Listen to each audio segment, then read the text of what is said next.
Bismillahirrahmanirrahim. Assalamualaikum warahmatullahi wabarakatuh. Alhamdulillah, nahmaduhu wa nasta'inuhu wa nastaghfiruh wa na'udzu billahi min shururi anfusina wa min sayyiati a'malina. May yahdihillahu fala mudilla lahu wa may yudlilhu fala hadiya lahu. Asyhadu an la ilaha illallah wahdahu la syarika lahu wa asyhadu anna Muhammadan abduhu wa rasuluhu la nabiyya ba'dah. Allahumma salli ala sayyidina Muhammadin al-fatih lima ughliq wal khatim lima sabaq nasilul haqqi bil haqqi wal hadi ila siratikal mustaqim wa ala alihi wa sahbihi haqqa qadrihi wa miqdarihi al-azim. Subhanaka la ilma lana illa ma 'allamtana innaka antal alimul hakim wa la hawla wa la quwwata illa billahil aliyyil azim. Rabbi ishrah lana sudurana wa yassir lana umurana wa hlul 'uqdatam min alsinatina yafqahu aqwalana. Alhamdulillah, yang saya hormati dan saya muliakan Bapak dosen Bapak Muhammad Farhan SPDI, Eshum MPDI, yang saya cintai dan saya banggakan mahasiswa, mahasiswi, bapak-bapak, ibu-ibu yang dirahmati Allah Subhanahu wa taala. Alhamdulillah, segera puji syukur hadirat Allah Subhanahu wa taala karena berkat Allah kita bisa melaksanakan presentasi tentang konsep pemikiran pendidikan Islam menurut Imam Al-Ghazali. Salawat serta salam selalu tercurahkan kepada junjungan kita, tauladan kita, suri tauladan kita, Nabi besar Muhammad sallallahu alaihi wasallam, yang mana karena beliaulah yang membawa umat ini dari zaman kegelapan menuju zaman yang terang benderang ini, yang diterangi iman, Islam, dan ihsan. Semoga kelak kita mendapatkan syafaat uzmanya beliau di yaumil akhir. Amin, amin, ya rabbal alamin. Izinkan saya di sini untuk mempresentasikan hasil yang telah saya buat, yaitu tentang konsep pemikiran pendidikan Islam menurut Imam Al-Ghazali.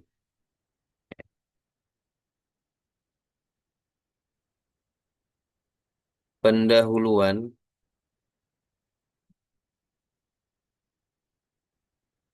latar belakang.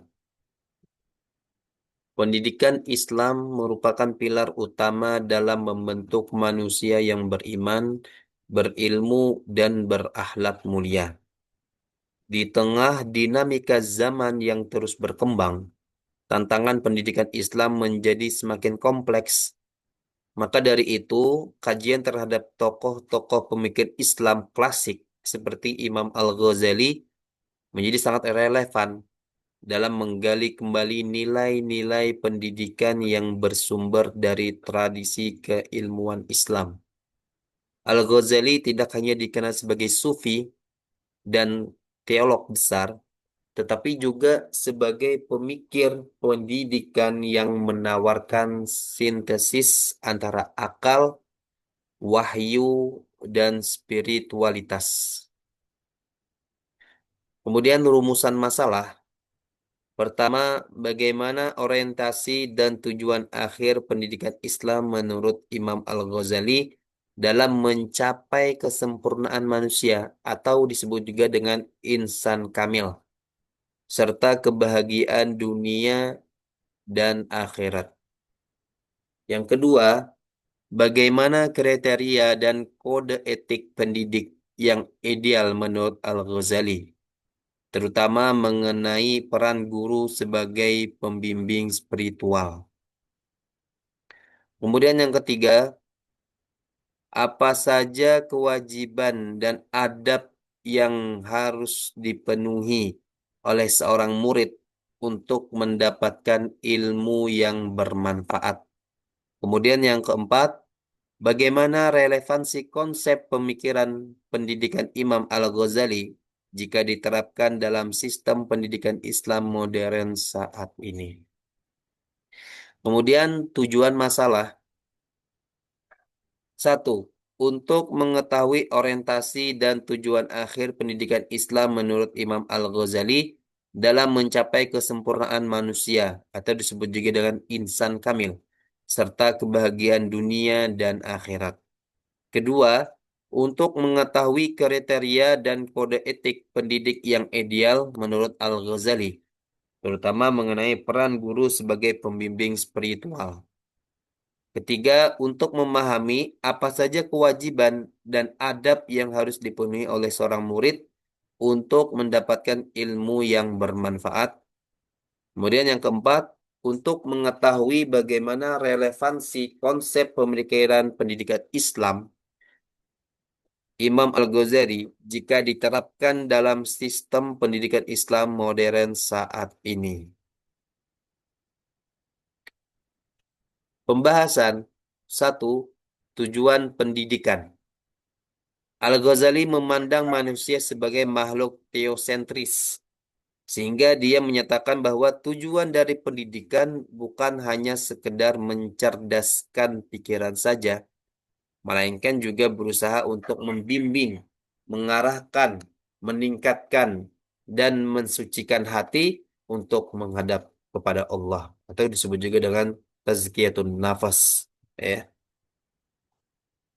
Tujuan dari mencari ilmu, menurut Al-Ghazali, tidak lain adalah mendekatkan diri kepada Allah, atau disebut juga dengan at-taqarrub ilallah. Ya. Dan salah satu dari metode penyampaian ilmu adalah pengajaran. Pendidikan merupakan satu-satunya keutamaan menyangkut harkat dan martabat manusia dan menanamkan nilai kemanusiaan. Ya. Ia menyatakan bahwa kemajuan suatu masyarakat atau bangsa sangat bergantung pada pendidikan. Ya. Dalam pandangan Al-Ghazali, ilmu adalah ranking pertama dalam ibadah. Ya. Di lain sisi juga ada yang mengatakan al-adabu falqal ilmi. Setiap orang yang beradab itu pasti berilmu. Akan tetapi orang yang berilmu itu belum tentu beradab. Ya, jadi banyak orang yang berilmu tapi adabnya tidak ada. Ya, tapi di lain sisi juga ada yang berpendapat bahwasanya ya ilmu itu penting, ya adab itu juga penting. Ya, bukan berarti adab itu di atas ilmu, di atas segala-galanya gitu ya. Maksudnya di atas itu cuma di atas ya letaknya.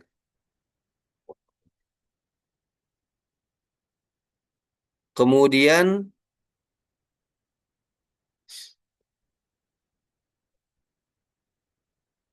di samping itu terkesan kuat bahwa manusia menurut Al-Ghazali dapat memperoleh derajat atau kedudukan yang paling terhormat di antara sekian banyak makhluk di permukaan bumi dan langit.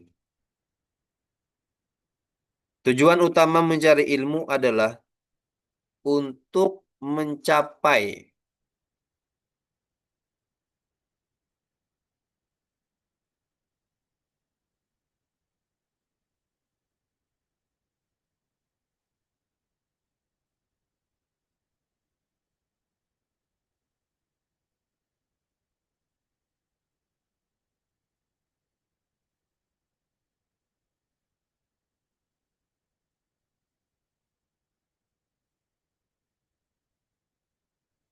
Mohon maaf ya, ada sedikit gangguan. Tujuan utama mencari ilmu adalah untuk mencapai kebahagiaan hidup di dunia dan akhirat. Oleh karena itu, landasan utama dalam pendidikan adalah Al-Quran dan hadis. Menurut Al-Ghazali, tujuan pendidikan akan dipengaruhi oleh filsafat hidup seseorang atau suatu negara. Filsafat dan pandangan Al-Ghazali tentang kehidupan selalu berorientasi pada landasan Islam yang bersumberkan wahyu bersumber pada akal, dan pendekatan diri melalui sufinya. Di mana tujuan pendidikan menurut Al-Ghazali adalah kesempurnaan manusia di dunia dan di akhirat. Kemudian yang kedua yaitu pendidik. Menurut Al-Ghazali, guru yang dapat diserahi tugas mengajar selain harus cerdas dan sempurna akalnya, juga baik akhlak dan kuat fisiknya.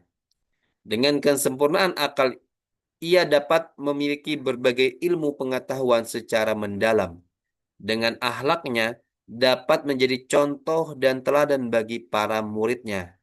Dan dengan kuat fisiknya, guru dapat melaksanakan tugas mengajar, mendidik, dan mengarahkan anak-anak muridnya. Ya, jadi sangat penting ya itu harus memiliki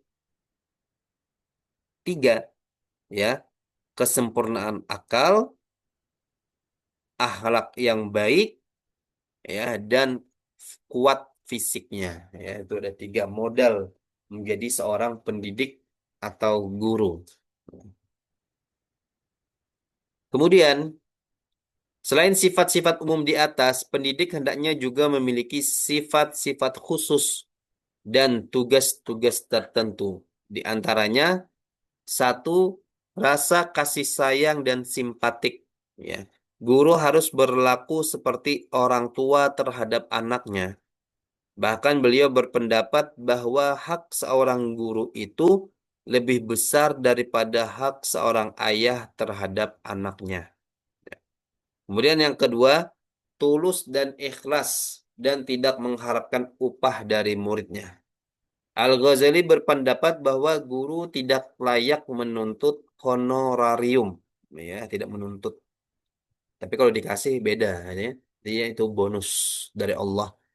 Ya, menuntut tidak, tapi dikasih itu adalah bonus. Ya. Sebagai jasa tugas mengajar dan tidak patut mengharapkan balas jasa dari muridnya. Ya. Maksudnya tidak meminta-minta, tidak berharap-harap kepada muridnya untuk mengumpulkan uang agar dia mendapatkan upah dari mengajar itu. Ya. Kemudian yang ketiga, jujur dan terpercaya. Seorang guru seyogianya menjadi seorang penunjuk dan terpercaya dan jujur terhadap muridnya. Guru tidak boleh membiarkan muridnya memulai pelajaran tinggi sebelum menyelesaikan pelajaran sebelumnya. Ya, berarti maksudnya itu pelajaran itu step by step.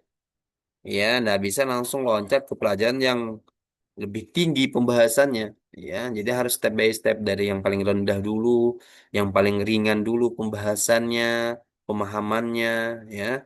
Nah, itu. Kemudian dan selalu mengingatkan pada muridnya bahwa tujuan akhir belajar ialah takarrub kepada Allah Subhanahu wa taala, bukan untuk mengejar pangkat atau kedudukan ya. Jadi niat awal kita itu belajar, mengajar itu karena hendak mendekatkan diri kepada Allah, tidak ada niatan yang lain ya.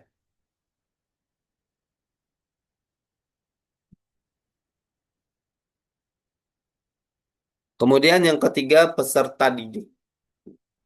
Menurut Al-Ghazali, peserta didik yang dimaksud ialah murid. Peserta didik menurut Al-Ghazali adalah manusia yang fitrah, ya, ataunya suci. Ya, fitrah seperti seorang anak itu dilahirkan dalam keadaan fitrah atau suci. Ya, dia tidak memiliki dosa, ya, tidak ada belum melakukan dosa, ya, artinya suci. Ya.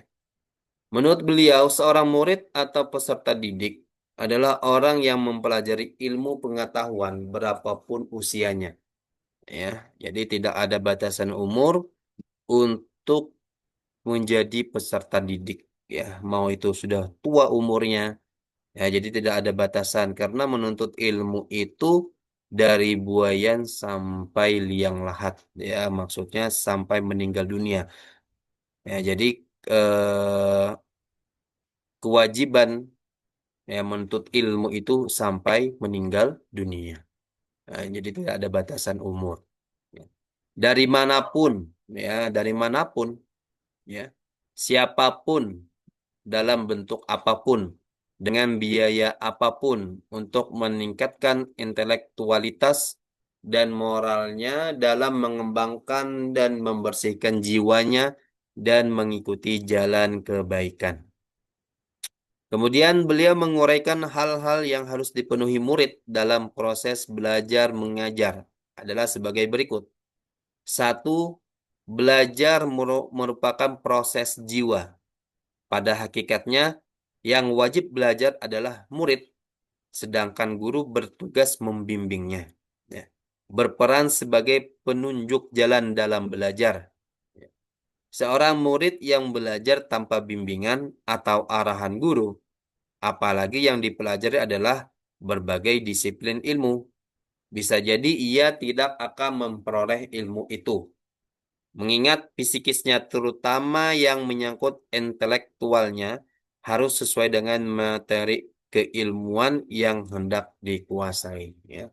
Itu sangat penting seorang murid itu memiliki seorang guru karena guru itu yang menunjukkan kepada pembelajaran, ya, kepada keilmuan. Ya. Jadi kalau seorang murid tidak ada gurunya nanti akan berbahaya, ya, nanti akan salah memahami di dalam belajar, ya, hanya nanti menyesatkan, ya. Kemudian yang kedua, belajar menuntut konsentrasi sesuai dengan pandangan Al-Ghazali tentang tujuan pendidikan, yakni mendekatkan diri kepada Allah, dan itu tidak akan terwujud kecuali dengan mensucikan jiwa, ya, atau disebut juga dengan tazkiyatun nafas, ya. Nah, ini ilmu tasawuf daripada Imam Al-Ghazali, yaitu mensucikan jiwa serta melaksanakan ibadah kepada Allah Subhanahu wa taala. Kemudian yang ketiga, belajar bertukar pendapat hendaklah telah mantap pengetahuan dasarnya. Al-Ghazali menasihatkan kepada murid agar tidak melibatkan diri dalam perdebatan atau diskusi tentang segala ilmu pengetahuan, baik yang bersifat keduniaan maupun keakhiratan, sebelum terlebih dahulu mengkaji dan memperkokoh pandangan dasar ilmu-ilmu itu, ya. Nah, jadi menurut Imam Al-Ghazali, ya, seorang murid itu jangan terlibat dalam perdebatan, ya. Jadi berdebat ilmu itu boleh, gitu ya. Tapi harus memperdalam ilmu yang akan didebatkan ini, ya. Bukan sekedar dia debat-debat saja tapi tidak ada ilmunya, ya, yang tidak ada isinya, ya. Jadi cuman debat saja, akhirnya yang debat itu mengeraskan hati akhirnya, ya. Tapi kalau debat tapi ada isinya, tapi ada ilmunya, tapi dia sudah eh, mengulang atau murojaah pelajaran yang ingin didebatkan. Nah, ini kan ada manfaatnya, ya. Tidak sia-sia debatnya itu. Ya. Disinilah tampak pentingnya seorang guru untuk menunjukkan cara belajar bagi murid. Jadi harus ada guru, ya, dalam debat ini, ya. Jadi ada yang mengarahkan. Makanya di dalam kelas itu kita bisa melaksanakan adanya diskusi, ya, diskusi, tanya jawab, ya, buat kelompok, ya, saling lempar pendapat, kemudian dijawab dari salah satu kelompok, gitu ya. Nah, itu pentingnya ada seorang guru. Kemudian relevansi dengan konteks kekinian atau modern, ya. Menurut Mehdi Nakosten, konsep pemikiran Imam Al-Ghazali yang diterapkan di Nizamiyah ada relevansinya dengan pendidikan Islam Indonesia di masa global ini. Yaitu yang pertama, adanya ruang kelas yang diatur dengan sistem jenjang sesuai dengan perkembangan usia anak. Sebab sistem pendidikan di Indonesia awalnya dengan cara para peserta didik dikumpulkan dalam satu tempat tanpa membedakan usia dan kemampuannya. Diajarkan materi yang sama oleh satu orang pendidik, seperti yang terjadi dalam sistem salafiyah. Nah, jadi kalau di pondok pesantren yang mengkaji atau mendalami ilmu kitab, ya, kalau istilahnya itu kitab kuning atau kitab gundul gitu ya. Nah, di sana itu kan tidak ada membedakan umur. Ada yang tua, ada yang muda, ada yang remaja, ya. Jadi tidak ditentukan usianya, ya. Jadi pelajarannya sama, tapi umurnya berbeda-beda, ya. Itu sistem salafiyah. Tapi kalau yang modern, ya seperti SMA, SMP, SD, itu kan berbeda-beda umur-umurnya. Jadi kalau yang masih kecil itu di SD, yang agak remaja gitu ya di SMP, yang lebih agak kedewasaan lagi itu kan SMA. Itu kan ada jenjang-jenjangnya, ya, ada umurnya. Ya, tapi kalau sistem salafiyah itu tidak memandang umur, ya, siapa saja, mau itu muda, mau itu tua, ya, itu ada tingkatan kitabnya, gitu ya. Kemudian yang kedua, pola asrama. Sebagaimana dikembangkan oleh pondok pesantren atau boarding school, sistem pendidikan terpadu dengan menyediakan segala jenjang pendidikan mulai tingkat dasar hingga perguruan tinggi. Ya. Ma'had Ali, ya, meliputi jenjang S1 atau marhalah ula, S2 marhalah wusta, dan S3 marhalah ulya. Ya. Ketiga, adanya stratifikasi atau gelar bagi tenaga pendidik yang pada level tertinggi diduduki oleh Chief Profesor atau Syekhul Islam. Ya, ini kalau dalam agama itu ya, itu profesor itu syekh, ya, orang yang tua, Syekhul Islam, tinggi ya. Seperti Imam Al-Ghazali itu kan Syekhul Islam gelarnya gitu ya. Nah, kalau yang di kekinian, konteks kekinian atau modern itu Chief Profesor, ya, seorang profesor yang membawahi pada profesor atau masyayikh, ya, di bawahnya terdapat asisten profesor yang dikenal dengan sebutan muid, ya, muid asisten, ya, seperti dosen juga ada namanya asdos, asisten dosen. Nah, profesor juga memiliki asisten, yaitu disebut dengan muid. Kemudian, adapun relevansi konsep pendidikan Imam Al-Ghazali yang paling terasa di Indonesia adalah menekankan penguasaan materi pelajaran dengan cara menghafal pada tingkat dasar dan memahami pada tingkat lebih lanjut atau aspek kognitif. Kemudian menekankan praktek terhadap materi pelajaran melalui sistem riyadhah atau ibadah amaliyah, aspek psikomotorik, dan menekankan penghayatan pelajaran dalam kehidupan sehari-hari atau aspek afektif.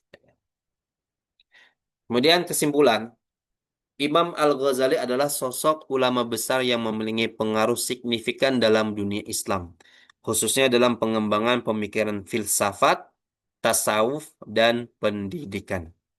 Dalam pemikiran pendidikannya, Al-Ghazali mempertemukan antara nilai-nilai intelektual, spiritual, dan etika dengan sangat mendalam dan menyeluruh.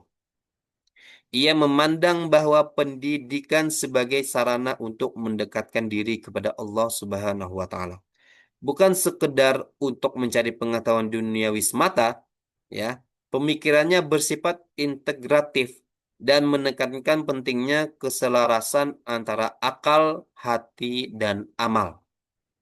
Dalam proses pendidikan, baik pendidik maupun peserta didik memiliki peran penting yang harus dijalankan secara harmonis dengan tujuan akhir mencapai kesempurnaan hidup di dunia dan kebahagiaan di akhirat. Ya, itu penting.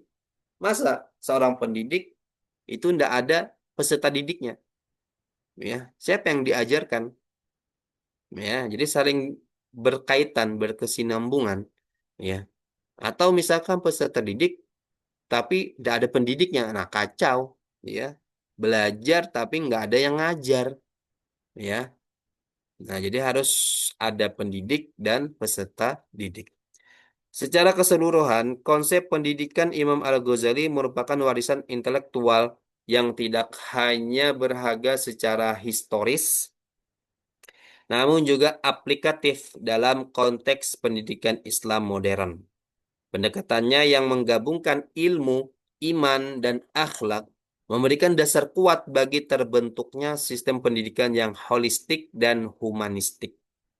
Konsep beliau menegaskan bahwa pendidikan sejati adalah yang mampu menjadikan manusia sebagai makhluk yang dekat dengan Tuhan dan bermanfaat bagi sesama. Terima kasih atas yang mendengarkan presentasi saya. Mohon maaf apabila ada kesalahan dari penyampaian ataupun tingkah laku, karena kesalahan ataupun kekurangan itu datangnya dari saya. Kesempurnaan itu hanya milik Allah semata. Astaghfirukum katsiran wallahu muwaffiq ila aqwamit thoriq. Wabillahi taufiq wal hidayah waridho wal inayah. Assalamualaikum warahmatullahi wabarakatuh.